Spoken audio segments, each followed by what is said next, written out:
ముఖ్యమంత్రి దగ్గర పొమ్మంటారు, ముఖ్యమంత్రి లోపల రానివాడు. కాబట్టి ప్రజలకు సంబంధం లేని పరిపాలన, ప్రజలకు దూరమైనటువంటి పరిపాలన.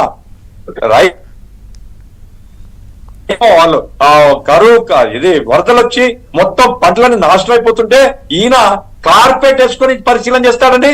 మట్టి అవుతుంది, కాళ్ళకు బురద అవుతుంది. ఇట్లా ముఖ్యమంత్రిగా ఎట్లా ఒప్పుకుంటారండి ప్రజలు?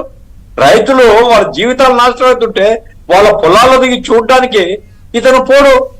ఆ గడ్డ మీద నిలబడి కార్పెట్ వేస్తే కార్పెట్ మీద నిలబడి పరిశీలన చేస్తాడు. జనం పిచ్చోళ్ళ చూడకుండా ఉంటారా? ఆయన జిల్లాలో అన్నమయ్య ప్రాజెక్టు కొట్టుకొని పోతే ఊర్లు మొత్తం కొట్టుకొని పోతే ఇంతవరకు ఇండ్లు కట్టించలేదు, చనిపోయిన వాళ్ళకి పరిహారం లేదు. ఇవన్నీ జిల్లాలో ప్రభావం పడదా? కడప జిల్లాలో కూడా ఎందుకు ప్రజలు తీర్పిచ్చారు, అనేక చోట్ల ఓడించారు వైసీపీని. అంటే అన్ని తరగతుల ప్రజలండి. ఇప్పుడు పోలీసు వాళ్ళు, ఇప్పుడు మన రామారావు గారు ఎవరో అన్నారు, పోలీసు వాళ్ళు గుంపులుగా చేరి చర్చించుకుంటున్నారు. పోలీసు వాళ్ళందరూ వైసీపీకి వ్యతిరేకంగా ఓటేశారండి. ఎందుకంటే వాళ్ళందరూ ఈ సిపిఎస్ బాధితులు, కొత్తగా రిక్రూట్ అయినటువంటి పోలీసు వాళ్ళందరికీ పెన్షన్ ఉండదు కాబట్టి పెన్షన్ కావాలని కోరుకుంటున్నారు, ఓపీఎస్ కావాలని కోరుకుంటున్నారు. ఈ మహానుభావుడు వారం రోజులు ఇస్తా అని 5 సంవత్సరాలను ఇవ్వనని చెప్పేస్తాడు. కాబట్టి పోలీసు వాళ్ళు, టీచర్లు, ఉద్యోగస్తులు, రైతులు, వ్యవసాయ కూలీలు, చిరుద్యోగులు, అంగన్వాడీలు, ఆశా వర్కర్లు, వ్యాపారస్తులు కట్ట కట్టుకుని వేస్తారు. కాబట్టి వటవృక్షము మామూలు మన గడ్డి పోచల్లాగా కొట్టుకొని వెళ్ళిపోయినటువంటి పరిస్థితి. 151 సీట్ల మెజార్టీ ఎప్పుడైనా ఊహించాం మనం?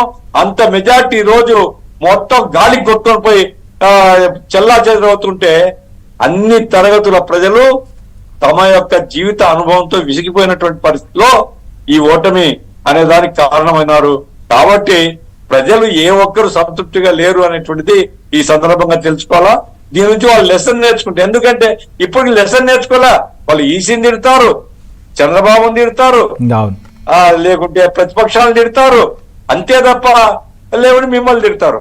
టీవీ5, ఏబిఎన్, ఇంకా ఓటర్లు తిడతారేమో. ఇప్పుడు ఓటర్లు తిడతారేమో సార్.